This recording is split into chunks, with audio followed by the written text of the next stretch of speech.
Tubers, tubettes, the ever-widening circle of crazy people. Thanks for coming along. Hey, listen, real quick shout out. There's been a bunch of new subscribers the last couple of months. And I just want to thank you for joining the channel. Why it has doubled or tripled, something like that, in the last 2 months, I have no idea, other than the fact that you people must be really bored to tune into me. So, God bless you. And for those of you that have been with me for a long time, you're much appreciated also. So thank you to all of you. I really do appreciate it. It means a lot to me. So I want to kind of give you a 5-year review of me being retired and what it's meant to me and how it's worked and how it's worked out. And maybe you'll be able to relate to it, and maybe you'll be able to pull something away from it. I hope so. That's my wish. I retired at the age of 62, which in Social Security terms is early retirement. And Social Security will do everything they can, well, not everything they can, but they do a pretty damn good job of trying to convince you to not take it at 62. And they give you a financial incentive, and that if you wait longer and longer and longer, you're going to get more and more and more money. And so on the surface, that's like, you know what, maybe I should, because I don't think I can live on $2,000. I think I can be better off at $2,500. And if you wait till you're 70, you get like a 75% raise. You'd go from $2,000 to $3,500 or $3,600 a month. What I Googled back in the day, and I Googled this about in my late 50s, is I asked the question of Mr. Google, what is the average lifespan of an American male? And I just verified it 10 minutes ago. 78. So, for the purpose of this video, we're going to assume that you and I are going to be dead at the age of 78. Aren't you glad you tuned in? So, I got to thinking, okay, 62, taken away from 78, is going to give me 16 years of not working. And I was not one of those fortunate people that had a passion for my career or my work. I was not in love with it. I got sick and tired of showing up. I found that at the age of 60, it was a lot tougher on me than it was at the age of 50 or 40 or 30. I had peaked at about my 40s. And as I got older, the body was not responding as well. The mind was not working as well. I was just crunched with stress. I won't enumerate or go back into the reasons and the trials and the tribulations that I had in my personal life. That's been done in previous videos. But I will tell you that I was the poster child for being burnt out. And it didn't matter how much you would pay me, I did not want to show up again. I did not want to have any responsibilities. I had this little epiphany before I made this video, and I was thinking about when I was 10 years old and how great life is. Because I Googled that also. I Googled what's the best year to be a male? What's the best age to be a male in America? And the answer was 10 years old. They say that your agility and your eyesight and your degree of happiness is pretty much peaks at the age of 10. And that makes sense because you're able to take care of yourself.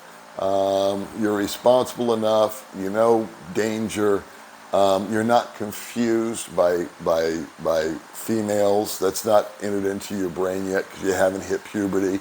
So women and boys, or boys and girls, are just kind of equal. Maybe the girls had cooties or whatever it was back in the day, but you could be friends with all of them. All I wanted to do when I was 10 years old was I enjoyed school. That was always fun. I liked learning. It taught me about planets and just all the, and you know, history, and I was really engaged when I was in school at those ages. I was very curious, so I enjoyed it. And hell, you got recess, and then you went back into class for a while, and you got to draw stuff, and then you went out to lunch, and you played kickball and all this other sort of thing. And then you came in, and you finished it up, and you rolled home and mom had a sandwich ready for you, and I would just bolt out the front door, and my job was to play and have a good time. I'm equating that to retirement. I'm maybe 67, but I have the attitude of being 10 years old. I think it's my job just to get up every morning and go outside and have a good time. One of the best things about being retired in my mind is there are days where I wake up. I'll clarify this. Most of the time when I get up, I spend my mornings, my girlfriend comes out, greets me, gives me a hug, we chit-chat a little bit, and I always say the same thing, what's the plan? And she always says the same thing, up to you. Or she'll say, I'm going to go do this today, or I want to do that, or can we go here? And my answer is either yes or no. And that's how the day goes. The most beautiful part for me, aside from all the cool stuff that I get to do, driving my gay-looking little scooter around, going to different places, meeting with friendly people, meeting with some not-so-friendly people, just living life at my own pace and at my own time. But one of the things that I cherish the most is doing nothing. There are days where I have woke up and maybe I didn't feel real good. Maybe I didn't sleep real good. Maybe I'm a little off kilter, or maybe it's raining outside. Whatever. Pick your poison. I've looked at my girlfriend and I said, "Hey, baby, I just want to stay home," and she's like, "Cool." She's just totally fine with that. And that's what we do. We do nothing, and those have been some of the best days of my life. You just kind of get up, you have a bite to eat, go back to bed, go back to sleep, wake up, have another bite to eat, entertain each other, make a video, watch the computer, watch YouTube, take another nap, and never leave the compound. Just never fire up the bike, never do a thing, just totally chill. And I have done that 3 or 4 days in a row, just on account of because I think maybe I was just a little under the weather. I wasn't really feeling, a lot of giddy up and go. And again, God bless my girlfriend, Baby May, because she's always down for the program. If I want to stay home, she's like, cool, let's just stay home. If I say, let's go here, she'll go there, let's go there. And that's a 180 of what I experienced in my married life and romantic life, if you will, in the States. So that's super refreshing. The stress level is almost non-existent. My first year here was the toughest. I was still carrying stress with me. I was encountering things that were new, unusual, a little scary, and it would stress me out a little bit. But that has dissipated down to almost zero. I'm very familiar with how to get things done and all the knucklehead stuff like transferring money or budgeting the money and where to go to buy what. That's kind of down pat and it's over and done with. So if you guys are watching this video right now and you're wrestling with the decision of should I pull the trigger and retire, excuse me, or should I hang in there for another year, just remember that number is 78. And please remember, how many quality years will you have? Well, I'll tell you a real quick story and then I'll shut up. I met a guy my first 2 weeks here in town. I won't say his name out of respect to him and his family. He moved here when he was in his 50s. I want to say he was 58. So he had 4 years to go before he would qualify for his Social Security. He had inherited a lump sum of money when his mother passed away. He was done with America.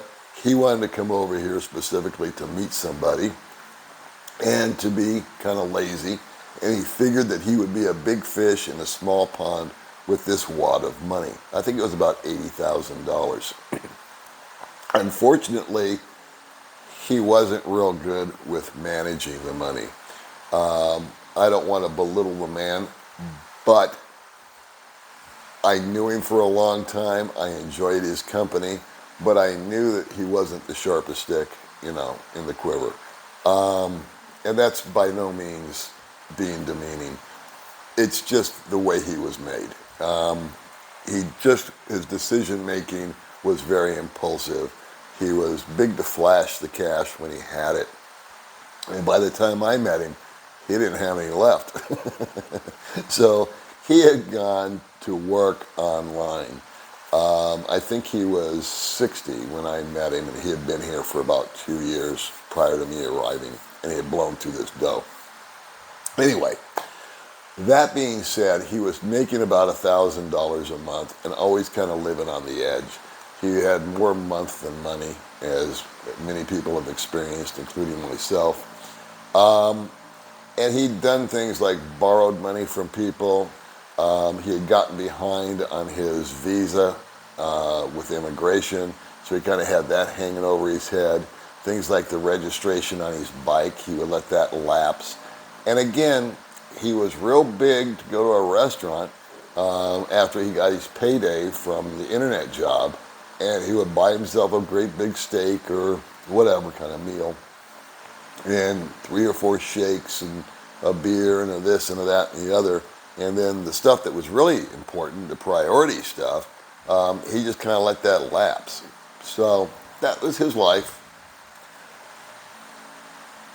About 5 or 6 months ago, he turned 62. And so he was now receiving his Social Security check. It was $1,100 a month. Hallelujah. Pressure's off, right? And God bless him, he continued to work. So he was knocking down about $2,000 a month. And what he did when he got that first check is he went around to the 7, 8, or 10 guys, I don't know how many there were, that he owed money to and made it right. I think a lot of them had just forgotten about it because they'd floated him $100 here and $100 there. And but he never forgot about it, so he paid him. And then the second check came in, he continued to work, and he went down to immigration and got that squared away. So now this burden had been lifted off of his shoulders. The girl that he had been dating for a long time, on month number 3, he paid for a very simple but a very nice wedding, and married the young lady, and was living happily with her.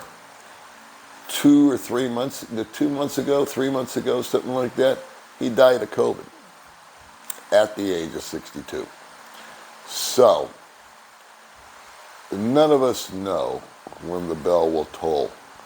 And I draw that ugly example because it's true and it's a reality. Since I have been here, I have taken some fastballs to the head as I was leaning into the plate. So it hasn't always been rosy. I've been hitting the noodle with a curve here and there. But that being said, this has been an opportunity for me to just put the brakes on, reevaluate things, calm down. I feel like I'm much more in touch with myself as a human being. I feel like I'm a little bit better of a person because I'm not carrying all this other nonsense inside of me. The hostility, the fears, the anxieties, the guilt, the shame, and all this kind of stuff, I have learned to just let it go because there's no going back, kids. There's no changing it. And I've made my amends where I can make my amends, and I've got my eyes planted firmly on what appears to be a very short future. That's it. That's my story, and I'm sticking to it. I hope all of you are well. I hope that what I told you this evening maybe brings a little different perspective to what you were possibly thinking about. Maybe it put some fresh eyes on it. Maybe it was something that you hadn't heard before. And when I was 10 years old, I can remember that when people said, hey, you're 10 years old. And I would say, no, I'm 10 and a half. Because I wanted to hurry up and get older. So, I'll see you in the next video and a half. All right, bye.